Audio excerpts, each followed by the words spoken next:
அந்த சரவண பொய்கையில் 6 தாமரைகள், இந்த 6 தாமரைகளையும் போய் 6 தீப்பொறியும் போய் அமர்ந்தது.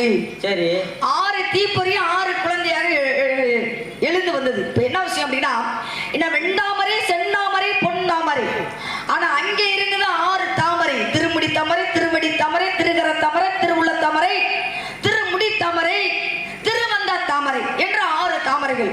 6 தாமரையில போய் அமர 6 குழந்தையாக மாற 6 கார்த்திகை பெண்கள் சொன்னீங்க.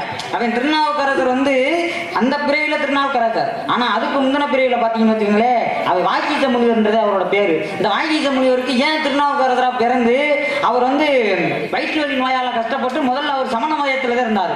இப்ப சமண மதத்துல இருந்தவர் எதனால இவர் வந்து சைவ மதத்துக்கு வர்றாரு, காரணம் இருக்கு. அப்போ இவர் வந்து வயிற்று வலினால கஷ்டப்பட்டு அதுக்கு பிறகு ஒரு சில காரணங்களால தெரிஞ்சுக்கிட்டு சைவ மதத்துக்கு வராரு. அதுக்கப்புறம் வந்து திருநாவுக்கரசரா மாறுறாரு. அப்பர், சுந்தரர், திருஞான சம்பந்தர், மாணிக்கவாசகர். அப்பர், சுந்தரர், மாணிக்கவாசகர், திருஞான சம்பந்தர் அப்படியே தூளாக மாத்தி மாவாக மாத்தி இந்த கமல்ல வச்சு ஆளாலும் சோ என்ற இந்த கமலை சுழட்டி எரியும் போது வரக்கூடிய பறவையாக்கப்பட்டது, இந்த மாவாகப்பட்டது பறந்து போகும். வரக்கூடிய பறவை அந்த மாவை சாப்பிட்டு பசி அமர்ந்து போகும் இல்லையா? ஆகையினாலதான் ஆளாலும் சோ என்று சுழட்டி எரியக்கூடிய தன்மை இந்த கமலுக்கு உண்டு. அப்ப நீங்க வந்து கமல்ல வந்து திணை மாவு உருண்டையில உருட்டி வச்சு நீங்க வந்து சுழட்டி அடிக்கிறீங்க. உருண்டை அப்படியே மாவா தூள் மாவாக. சரி, அப்படியே சுழட்டி எரியும் போது இந்த மாவாகப்பட்டது பறந்து போகும். பறந்து வரக்கூடிய பறவையாகப்பட்டது மாவை சாப்பிட்டு போயிடும். அப்போ பசியாம நல்ல வழி தின்ன நாடு என்னாடும் பரமனை நெத்திய தேடு வள்ளுவர் கூட்டத்தின் கூடு அந்த வள்ளலை நெஞ்சிலே வாழ்த்தி கொண்டாடு என்பதை போல் மண்ணாசை, பெண்ணாசை, பொன்னாசை என்ற மூவாசை வெறுத்த நாரத மகரிஷியே வருக வருக. தக்கனின் தமிழே வருக வருக. இசை ஞானியின் பெரியவரே வருக வருக என்று வரவிருக்கிறேன். அரையாண்டு முகங்கள் பார்க்க, ஓராண்டு கரங்கள் கேட்க, 1.5 ஆண்டு கண்கள் பார்க்க அவரோட நல்ல ஆசோட வரவிருக்கிறேன். சுவாமி வாருங்கள், எனக்கும் என் அண்ணன், என் தோழி, என் நாட்டு மக்களுக்கு நல்லாசை குறிவிடு. சுவாமி வாருங்கள். வந்தாரை வரவேற்று உபசரிப்பது தமிழர் மரபு. அதற்கேற்ப உங்கள் அண்ணனும் தோழியும் என்னை ஆடி பாடி மகிழ்வித்து வரவேற்றனர். வரவேற்புக்கு நன்றி. வரவேற்பு அளித்ததோடு தாங்களும் என்னை வணங்கி வரவேற்றுள்ளீர்கள். அதனால் குறிஞ்சி நில குலமகள் உங்களுக்கு முதலில் வாழ்த்து கூறிவிட்டு பிறகு நான் வந்த காரணம் பற்றி கூறுகின்றேன். ஏன்னால் வந்தாரை வரவேற்று உபசரிப்பதுதானே தமிழர் மரபு. அன்றைக்கு தமிழர்கள் வாழ்ந்த காலத்தில் என்ன செஞ்சாங்கன்னா, முற்காலத்தில் வீட்டு வெளியில திண்ணை கட்டி வைப்பாங்க. எதனால இந்த திண்ணை கட்டி வச்சிருக்காங்கன்னா, யாராவது வழிபோக்கர்கள் நடந்து போகும்போது கால் வலிச்சா சத்து நேரம் உட்கார்ந்து வந்துட்டு போகட்டுமே அப்படின்ற ஒரு நல்ல எண்ணத்துல வீட்டுக்கு வெளியே திண்ணை கட்டி வைப்பாங்க அந்த காலத்துல. இப்ப என்ன செய்யறாங்க, பெருசா வீட்டை போட்டு கட்டி வச்சு ஒரு பெரிய கேட்டு போட்டு வச்சு, அந்த கேட்டையும் நம்பாம அதுக்கு ஒரு பூட்டு போட்டு வச்சு, அந்த பூட்டையும் நம்ப அங்க ஒரு நாயை கட்டி வச்சு, அந்த நாயையும் நம்பாம செக்யூரிட்டின்னு ஒரு ஆளை உட்கார வச்சிருப்பாங்க. எதனால தெரியுமா? அத்தனையும் அவங்க வீட்டு வாசப்படி யாரும் மூச்சிடக்கூடாதான். அந்த அளவுக்கு இப்ப கலிகாலமா மாறி போச்சு. என்ன செய்யறது, காலம் மாற மாற மனிதர்கள் மாறிக்கொண்டே இருக்கின்றார்கள். காலம் மாறல, மனிதர்கள் மாறிக்கிட்டே இருக்காங்க. அதனால இருந்தாலும் புரிஞ்சுக்கிற குலமகள் வணங்கி வரவேற்ற காரணத்தினாலே உங்களுக்கு முதலில் வாழ்த்து கூறிவிட்டு பிறகு நான் வந்த காரணம் பற்றி கூறுகின்றேன்.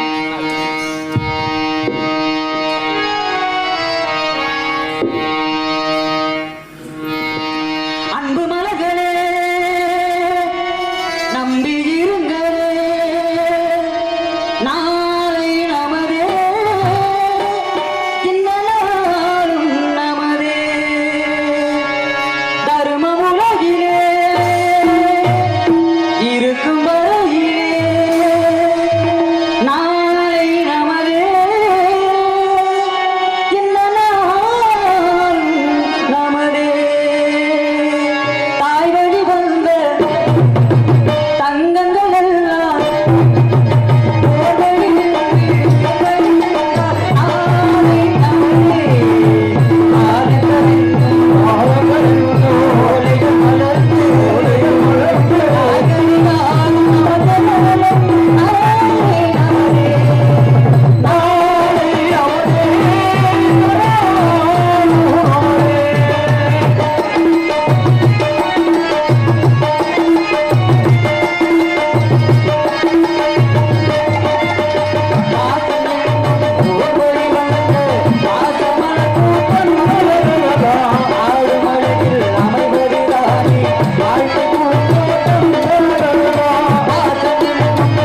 உங்களுக்கு கூறிவிட்டாலும் கூட உங்களை பற்றிய ஒரு சில விவரங்களை உங்களிடத்தில் உங்களது வாயால் நீங்கள் கூற வேண்டும், நான் கேட்க வேண்டும் என்பது எனது ஆசை.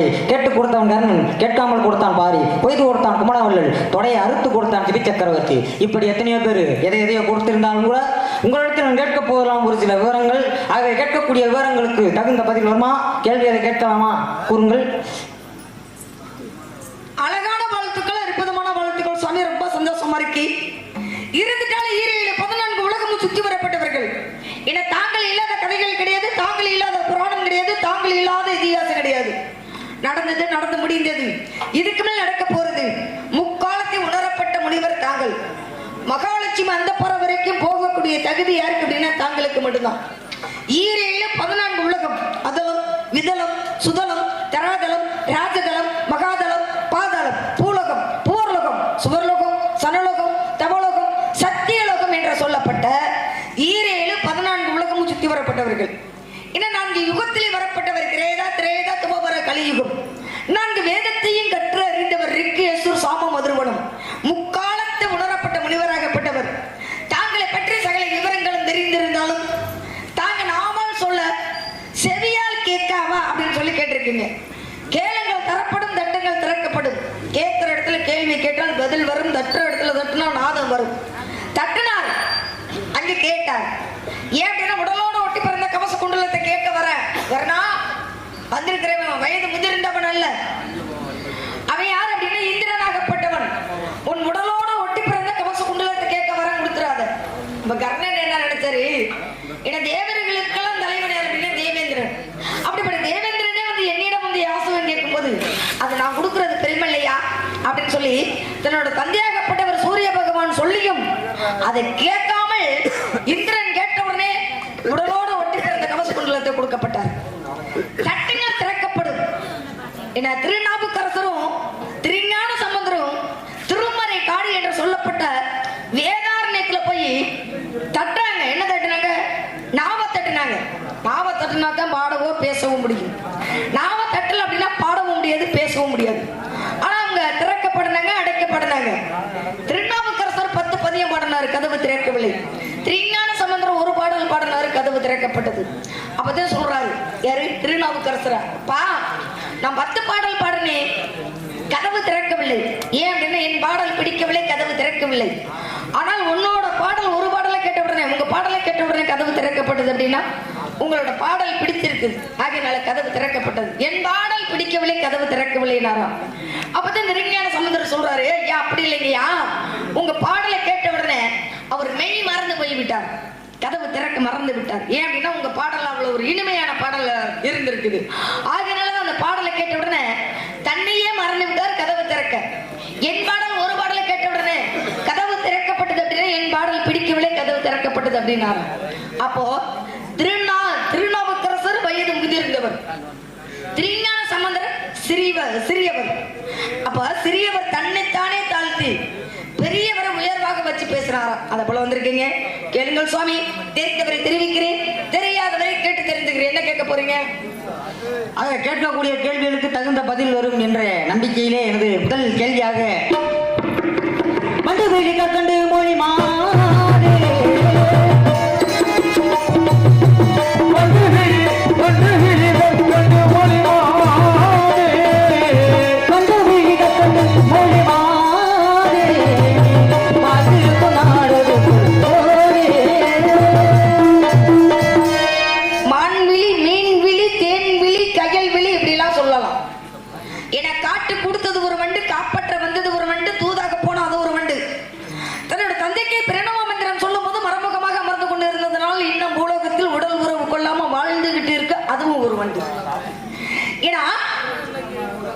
அதே ராமனை லட்சுமணனை வந்து மயில் ராவணனாகப்பட்டவன் ஆஞ்சநேய பிரம்மன் வாளால் கோட்டை கட்டி ராமனை லட்சுமணனை பாதுகாக்க போது அப்ப மயில் ராவணன் என்ன பண்ணிட்டாரு?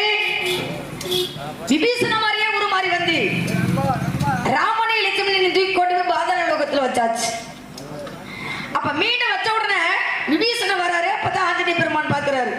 அப்ப இப்பதானே பண்ணி வந்துட்டு போன, மறுபடியும் வருக என்ன காரணம்? அப்பதான் விபீஷணன் சொல்றாரு, ஐயா நான் வந்தது நான் இல்ல, நான் இப்பதான் வரேன், நான் இல்லை அப்படின்னு உடனே அப்பதான் சுற்றில் பார்க்கையில வந்திருப்பது விபீஷணன் அல்ல, மயில் ராவணனாகப்பட்டவன் விபீஷண மாதிரி உருமாறி வந்து ராமனையும் லட்சுமணனையும் தூக்கி கொண்டு போய் பாதாள லோகத்துல வச்சதை பார்த்தாச்சு. அப்ப அவர் என்ன பண்றாரு, பாதாள லோகம் போகணும் அப்படிங்கிறதுனால உலகம் கடந்து போகணும் இல்லையா, அப்ப கடலை தாண்டி போகணும். கடலை தாண்டி போயிட்டு இருக்கல, அங்க ஒரு பெண்ணாகப்பட்டவள் விவரத்தை சொல்றாங்க. ஏன் அப்படின்னா அந்த பெண்ணாகப்பட்டவள் நீராடி அந்த தண்ணீரை எடுத்து, கடல்ல இருந்து தண்ணீரை எடுத்து அங்க கொண்டு போய் காளியாதேவி கோயிலுக்கு போய் காளியாதேவிக்கு பாத பூஜை செய்வது வழக்கம். அப்ப அந்த பெண்ணாகப்பட்டவள் சொல்றாங்க, சுவாமி வந்திருப்பது யாரு தெரியும், ஆனால் இங்கதான் ராமன் லட்சுமணன் வந்து இருக்காங்க. அதனால நீங்க எப்படியே வந்தா ராமனை லட்சுமணனை மீட்டு போக முடியாது. ஆகையினால் நான் குடத்தில் தண்ணீர் எடுக்கிறேன், அதுல தாமரையை பறிச்சு போடுறேன். நீங்க என்ன பண்றீங்க, வண்டாக உருமாறி அந்த தாமரை தண்டுக்குள் நீங்க வந்துருங்க. நாங்க போய் பாத பூஜை செய்யும் போது அப்போ உங்க உருவத்தை நீங்க வந்து காட்டுங்க அப்படின்னு உடனே அப்போ ஆஞ்சநேய பெருமான் வண்டாக உருமாறி தாமரை தண்டுக்குள் இருந்தார். அப்ப அங்க கொண்டு போய் காளியாதேவி கோயில போய் பூஜை பண்ணையில வண்டாக மாறி உருமாறி மீண்டும் ஆஞ்சநேய பெருமானாக மாறி வந்தார். வந்துதான் ராமனையும் லட்சுமணனையும் வந்து காப்பாத்தினாங்க. ஒரு விஷயம் அத போல இப்படி வண்டாகப்பட்டது பேசணும் அப்படின்னா நிறைய விஷயங்கள் பேசிக்கிட்டே போகலாம். ஆகையினால் நீங்க வண்டுவிழி என்று கேட்ட காரணத்தினால் ஞானநிலை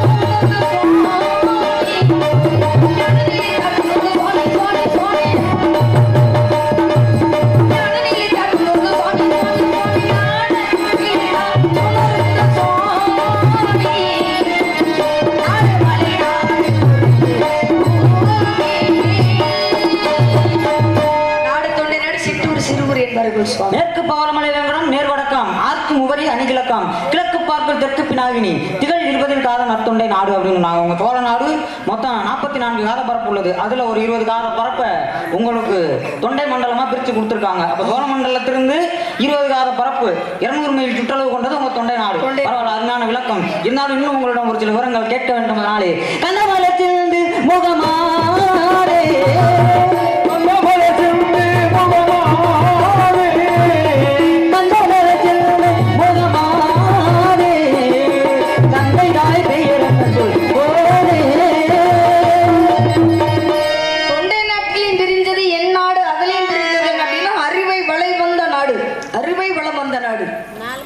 எல்லாம் காசு கொடுத்து கரும்பு வாங்கி சாப்பிடுவாங்க.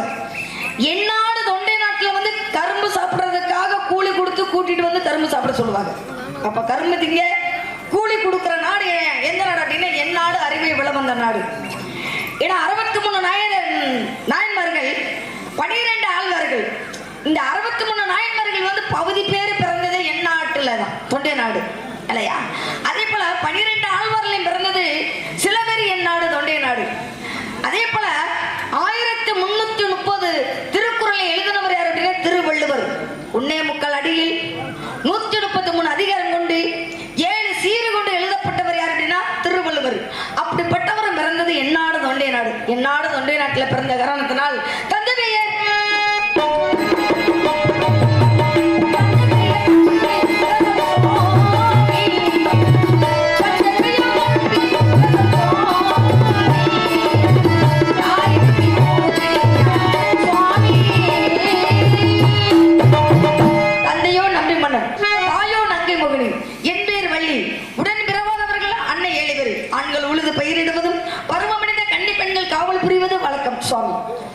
ஒவ்வொரு நாட்டுக்கும் ஒவ்வொரு பெருமைகள் இருக்கு.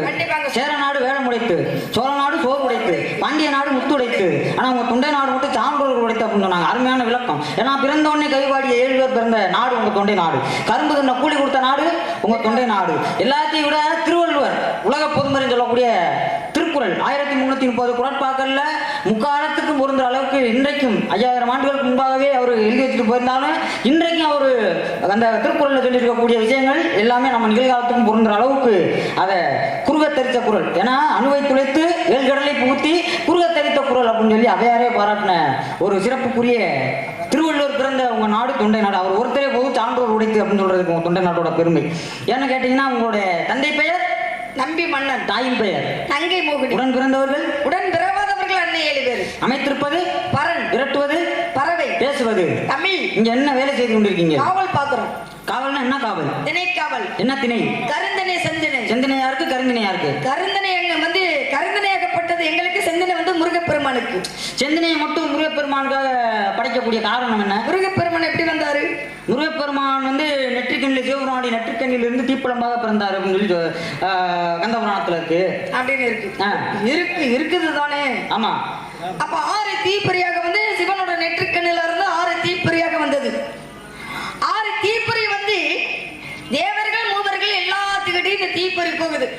யாராலையும் அணைக்க முடியல. சூரிய பகவான் கிட்ட போறாரு, போகுது தீப்பொறி. சூரிய பகவான் அணைக்க முடியல. அக்னி பகவான் கிட்ட போக அக்னி பகவானும் அணைக்க முடியல. வர்ண பகவானிடம் போக வர்ண பகவானாலே அணைக்க முடியல. அப்போ தேவர்கள் மூவர்கள் எல்லாம் அணைக்க முடியாத தீயை இவர்கள் எல்லாம் கொண்டு வந்து சரவண பொய்கையில கொண்டு வந்து விட, தண்ணீர் பட்டா நெருப்பாகப்பட்டது அணையமா அணையாதுங்க சுவாமி. தண்ணீர் பட்டா நெருப்புங்கிறது அணையத்தான் செய்யும். இது அணைஞ்சதா இல்லையா? எங்க 6 தீப்பொறி கொண்டு வந்து சரவண பொய்கையில விட்டாச்சு. சரி, அது அணைஞ்சதா இல்லையா? அணைஞ்சானுங்க. 6 குழந்தைகளும் 6 உண்டாச்சு. அணையல. அணையாத ஒரு காரணத்தினால அந்த சரவண பொய்கையில் 6 தாமரைகள், இந்த 6 தாமரைகளையும் போய் 6 தீப்பொறியும் போய் அமர்ந்தது.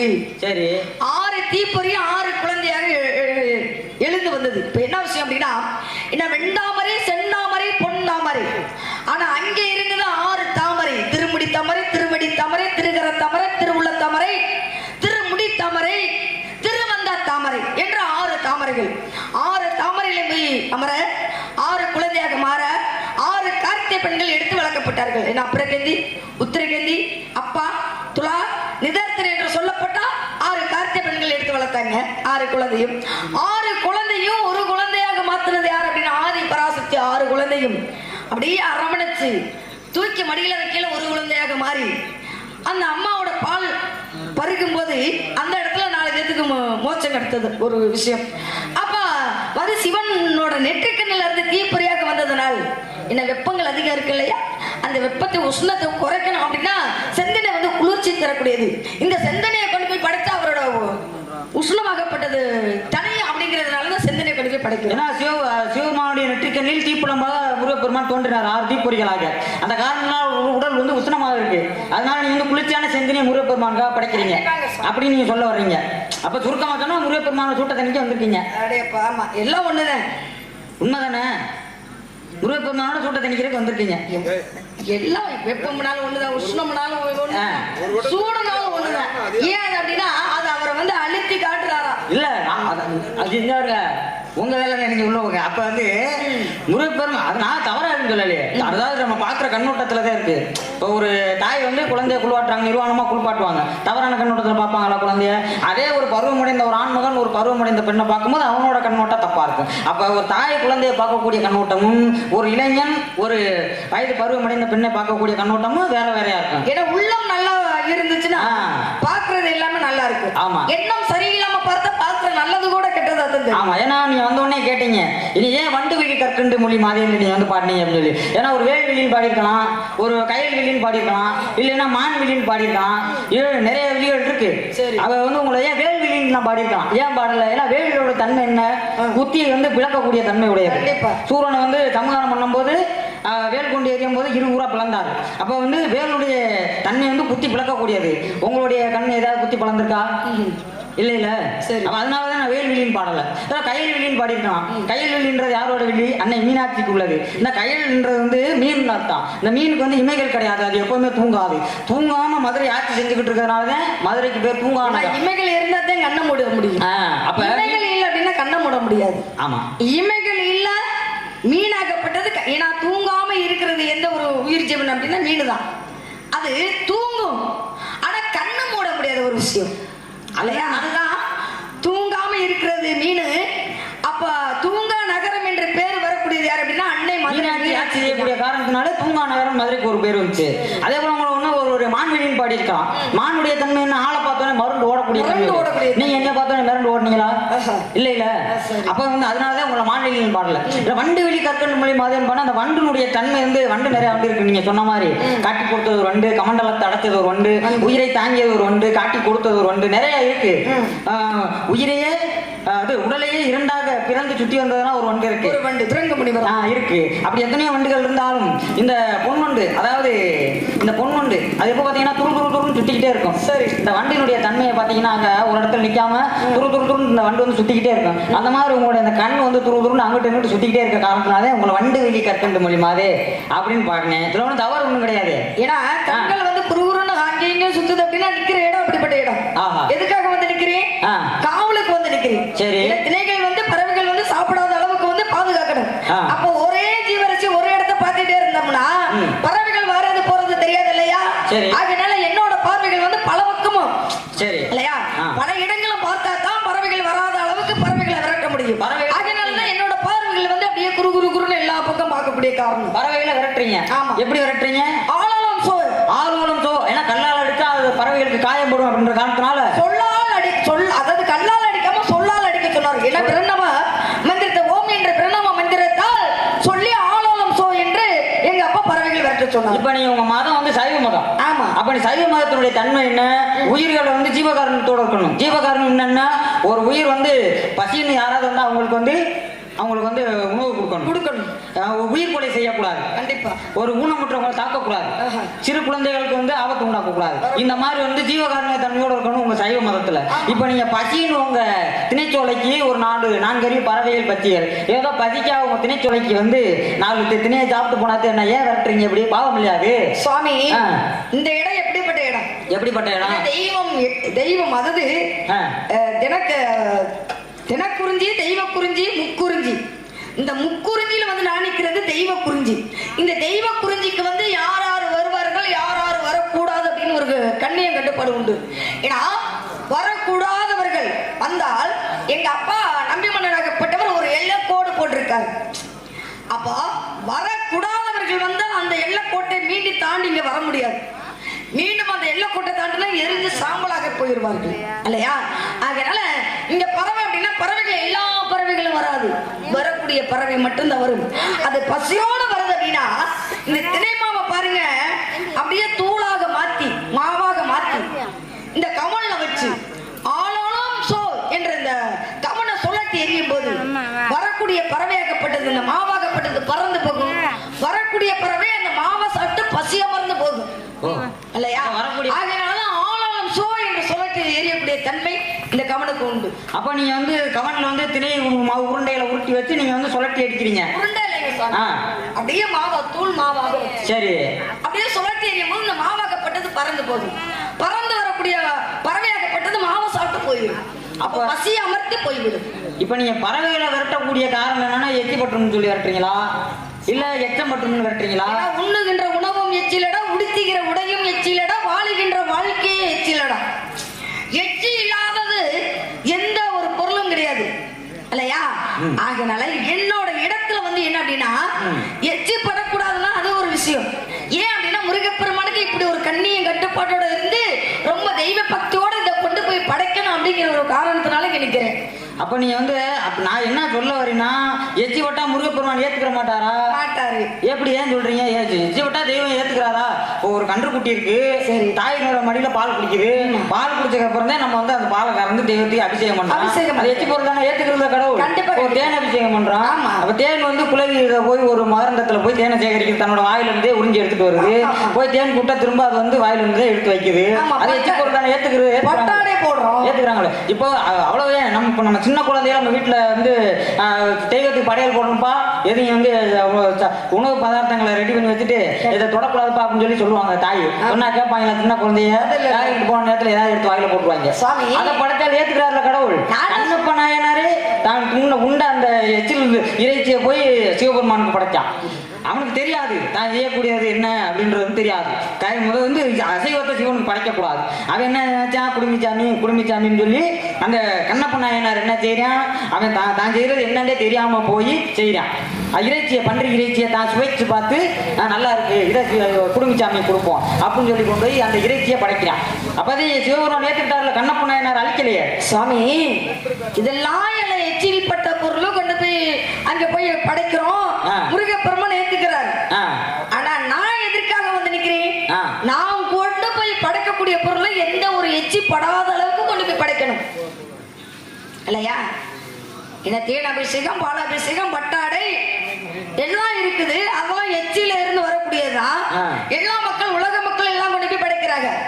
ஆனா நான் என்ன அப்படின்னா, நான் கொண்டு போய் நான் இங்க முருகனுக்கு படைக்கக்கூடிய பொருள்ல வந்து எந்த ஒரு எச்சி இல்லாம கொண்டு போய் படைக்கணுங்கிற ஒரு இடத்துல நான் வந்து நிக்கிறேன். அப்ப நீங்க அந்த அளவுக்கு நீங்க வந்து காவல கண்ணு கருத்துமா பாத்துக்கிட்டு இருக்கீங்க. கண்டிப்பாங்க சார். ஏன் அப்படின்னா 63 நாயன்மார்ல வந்து 63 நாயன்மார்ல வந்து திண்ணன் என்ற கண்ணப்ப நாயனார் மட்டும்தான் தன்னிலேயே ஒருவன் தான் தான் அப்படின்னு சொல்லி உறுதியாக நினைச்சது யாரு? தன்னிலேயே ஒருவன் என்று நினைச்சது திண்ணன் என்ற கண்ணப்ப நாயனார் தான். இப்ப பாருங்க சுவாமி, இப்ப எத்தனையோ ஒரு ஜீவராசிகள் இருக்கு. இன்னும் ஆடு இருக்குது, மாடு இருக்குது, கோழி இருக்குது, நிறைய ஒரு விலங்குகள் இருக்குது. இதெல்லாம் கொண்டு போய் அந்த கண்ணப்ப நாயனார் கொண்டு போய் சிவனுக்கு படைக்க வேண்டியதானே? ஏன் பன்றிங்கிற மாமிசத்தை கொண்டு போய் படைக்கக்கூடிய காரணம் என்ன? அதுவும் எச்சி வச்சு நல்ல சாப்பிட்டு ருசி பார்த்து அந்த எச்சி வச்ச பொருளை தான் கொண்டு போய் சிவனுக்கு படைச்சார். அப்படியே உடம்பெல்லாம் அப்படியே அவரோட லிங்கத்துல வந்து அப்படியே தூசியாக இருந்ததான். அதை என்ன பண்ணாரு, அப்படியே எச்சிய துப்பி அதை அப்படியே சத்து சத்து சத்து சத்துன்னு அடிச்சாராம். இதுல ஏன் அப்படின்னா அவரோட நம்மளோட பக்தி. ஏன் அப்படின்னா சிவபெருமான் என்றால் உயிராக நினைச்சார் அப்படின்னு சொல்லி தன்னிலேயே ஒருவனாக நினைச்சவர் யார் அப்படின்னா சிவபெருமான் வந்து திண்ணன் என்ற கண்ணப்ப நாயனார். ஏன் அவர் பன்றிக்கிற மாமசத்தை வச்சாரு? அப்ப திண்ணன் என்ற கண்ணப்ப நாயனார் யாரு அப்படின்னா அர்ச்சுனன். அப்போ சிவனோட கையில் இருக்கக்கூடிய பாசி வதக்கனையை வாங்கணும் அப்படின்னு சொல்லி ஊசி மனையில போய் தவம் செய்யறாரு யாரு? அர்ச்சுனன். அப்ப துரியோதனன் பார்க்கிறார், சிவன் கையில் இருக்கக்கூடிய பாசி வதக்கனை அர்ச்சுனன் வாங்கிட்டால் பாண்டவர்களை அழிக்க முடியாது, இதை வாங்க விடாம தடுக்கணுமே அப்படின்னு சொல்லி அருகில் இருக்கக்கூடிய முகாசுரனை வந்து அழைக்கிறாரு யாரோ துரியோதனன். அர்ச்சுனன் தவம் செய்யறான், அந்த தவத்தை நீ போய் தடுத்து நிறுத்து. இவன் போக மாட்டேங்கிறான். நீ போகவில்லை என்றால் என் கையில தான் உன் உயிர் போகும். அப்பதான் முகாசுரன் சொல்றாரு, நான் நல்லவனோட கையில என் உயிர் போனா அதே எனக்கு ரொம்ப போதும், ஆனா உன்னோட கையில என் ஆத்மா போகக்கூடாதுன்னு சொல்லி அந்த முகாசுரன் பன்றியாக உருமாறி போய் அர்ச்சுனன் செய்யக்கூடிய கம்பத்தை அப்படியே முட்டி முட்டி தள்ள. அப்பதான் சிவபெருமான் பாக்குறாரு, தர்மம் நிலைக்கணும், அதர்மம் அழியணும். ஆனா இங்க வந்து அதர்மம் தானே நிலைக்க போகுது அப்படின்னு சொல்லி சிவனே ஒரு வேடுவனாக மாறி வராரு. வந்த உடனே பானத்தை விடுறாரு. இந்த பானமாகப்பட்டது பன்றியோட உடல்ல போய் பாயுது. அர்ச்சுனன் பாக்குறாரு, பார்த்த உடனே முகப்பக்கமா பானத்தை விடுறாரு. அர்ச்சுனன் விடக்கூடிய பானமாகப்பட்டது முகத்துல போய் விழுந்துருச்சு, பன்றியோட முகத்துல. அப்ப ரெண்டு பேருமே சிவனுக்கும் அர்ச்சுனனுக்கும் யுத்தம். ஏன் அப்படின்னா நான் விட்ட பானத்தினாலதான் பன்றியாகப்பட்டது விழுந்தது, இது எனக்கு தான் சொந்தம்னு அர்ச்சுனன் சொல்றாரு. சிவபெருமான் என்ன சொல்றாரு, வேடுவனாக வந்து நான் விட்ட பானத்தினாலதான் பன்றியாகப்பட்டது விழுந்தது, இது எனக்கு தான் சொந்தம். அப்ப எவ்வளவு சொல்லி பார்க்கிறாரு அர்ச்சுனன் கேட்க மாட்டேங்கிறாரு சிவபெருமான். அப்ப சொல்லி சொல்லி பார்த்த அர்ச்சுனன் என்ன பண்றாரு, கோவப்பட்டு வில்ல எடுத்து அடிச்சாரு தலையில. வேடுவனாக இருக்கப்பட்டவர் சிவனாக காட்சி கொடுத்தார். அப்பதான் அர்ச்சுனன் பார்க்கிறார், சுவாமி தாங்கள் என்றே தெரியாது, ஒரு வேடுவன் தானே சொல்லி அந்த காரியத்தை நம்மளை அடிச்சுட்டேன், என்ன மன்னிச்சுக்கங்க. அப்பதான் சிவபெருமான் சொல்றாரு, அர்ச்சுனா எந்த பன்றியால் நீயும் நானும் சண்டையிட்டோமோ யுத்தம் பண்ணணுமோ அடுத்த பிறப்பு உனக்கு ஒன்று இருக்கு, அடுத்த பிறப்புல இதே பன்றியால் நீயும் நானும் ஒன்று சேர்வோம் அப்படின்னு அங்கே மகாபாரதத்துல கொடுத்த வரம் தான் அர்ச்சுனன். யுகங்கள் அதாவது மகாபாரதம் முடிஞ்ச உடனே திண்ணன் என்ற கண்ணப்ப நாயனாராக அர்ச்சுனன் அங்கே போய் பிறக்கிறாரு. அதான் பன்றிங்கிற மாமிசத்தை கொண்டு போய் படைக்கக்கூடிய காரணம். ஏன்னா பன்றியினுடைய முகாசுரன் வந்து தாக்க வர்றான். அப்ப வந்து அர்ச்சுனன் வந்து தவ நிலையில இருக்க காரணத்தினால அவன் தாக்கிறக்கூடாது. சிவபெருமான் வந்து ஒரு கணையை போறாரு.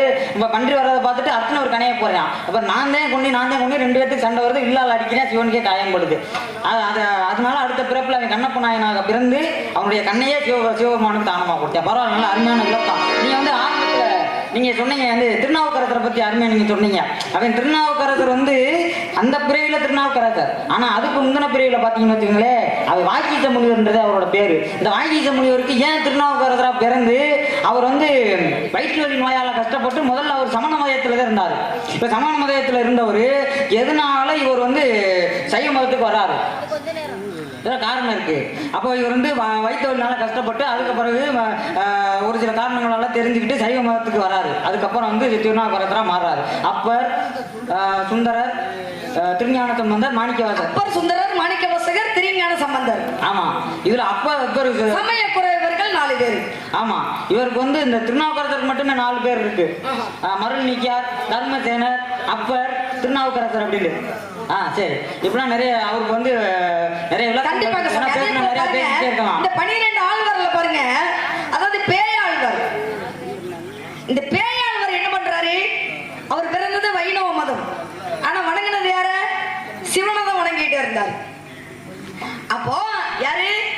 திருமாலிசை ஆழ்வார்.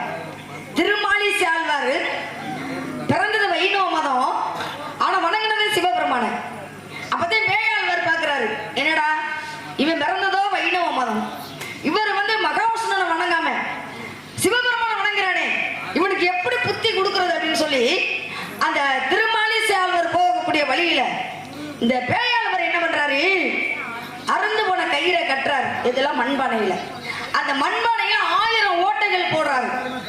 அந்த 1000 ஓட்டைகள் போட்டு அறுந்து போன கயிறை கட்டி தண்ணீரை இறைக்கிறார். செடிக்கு பாத்துறாரு. அந்த செடிக்கு எப்படி இருக்கு அப்படின்னா, செடியை பறிச்சு வேற மேல வச்சு தலைப்பை கீழே வச்சு தண்ணி பாத்துறாரு. அப்பதான் பாக்குறாரு மாலிசை ஆழ்வார், என்னடா அது, ஒரு உயிர் வாழணும் அப்படின்னா அது நல்ல முறையா இருந்தா தான் அது உயிர் வாழும். ஒரு செடி வேறாகப்பட்டது நல்ல முறையை போனாதான் அந்த செடி வளரும். ஆனால் செடியை பறிச்சு வேற மேல வச்சுட்டேன், அறுந்து போன கயிறை கட்டுறேன், மண்பானையில 1000 ஓட்டை போடுறேன். இந்த 1000 ஓட்டை போட்டா தண்ணீர் வருமா? இந்த அறுந்து போன கயிறாகப்பட்டது பானை இழுத்த பானை வருமா? அந்த தண்ணியே பார்த்துனாலும் செடி உழைக்குமா? இவனுக்கு என்ன பித்து கித்து முடிச்சிருச்சா அப்படின்னே வழிமரக்கத்துல புகையில வரையில பாக்குறாரு. சொல்றிய உங்களை சொல்லுவான சாமி. அப்பதான் ஒரு நாள் பாக்குறாரு, நேரவே போய் கேட்டுறாரு, நீ என்ன பேய் என்ன பித்தனா? பித்து பிடிச்சி நீ அழகிறியா? 1000 ஓட்டை போட்டு மண்பானையில போட்டு தண்ணீர் இறக்கிறியே, இதுல தண்ணீர் வருமா?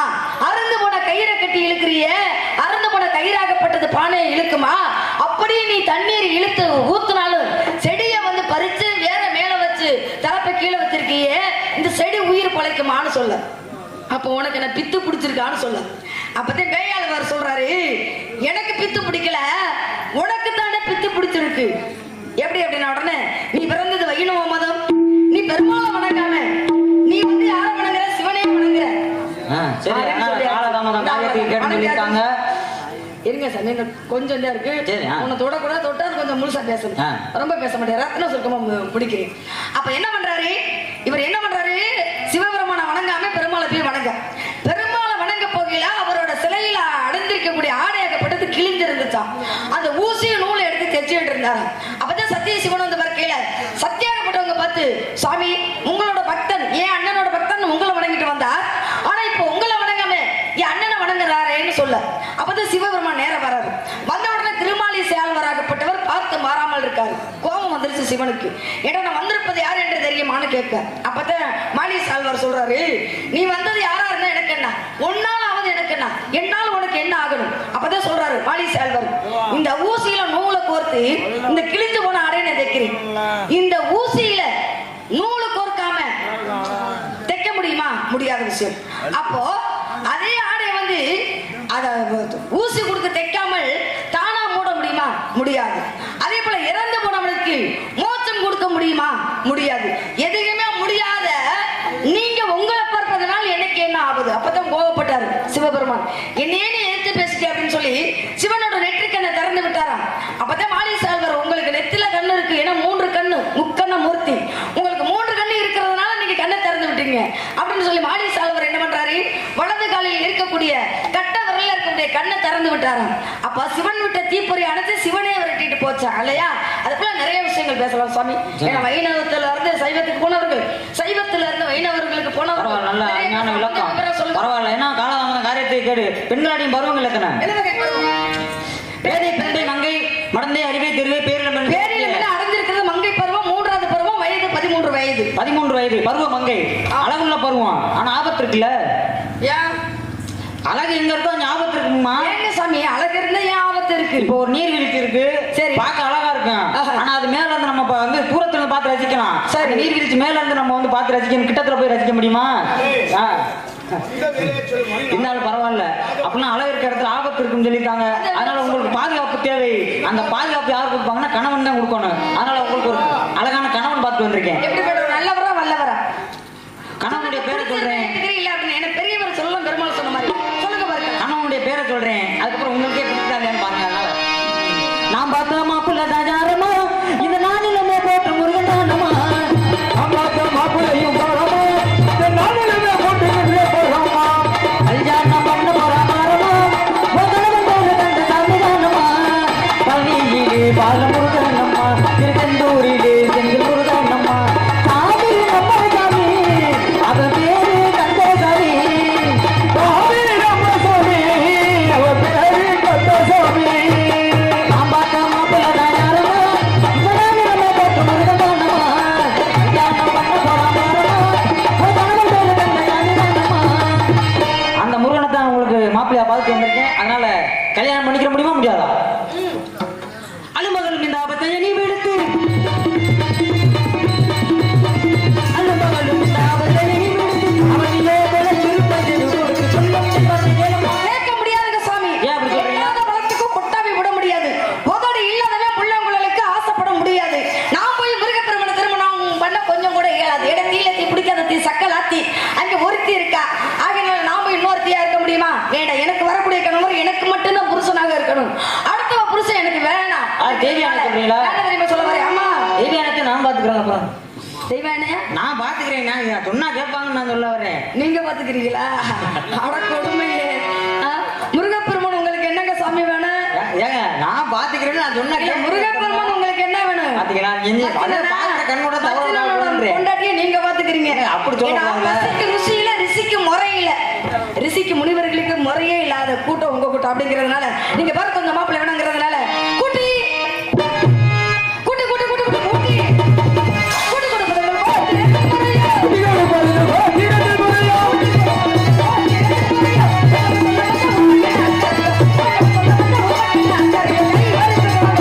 கூட்டி கொடுப்பதெங்கள்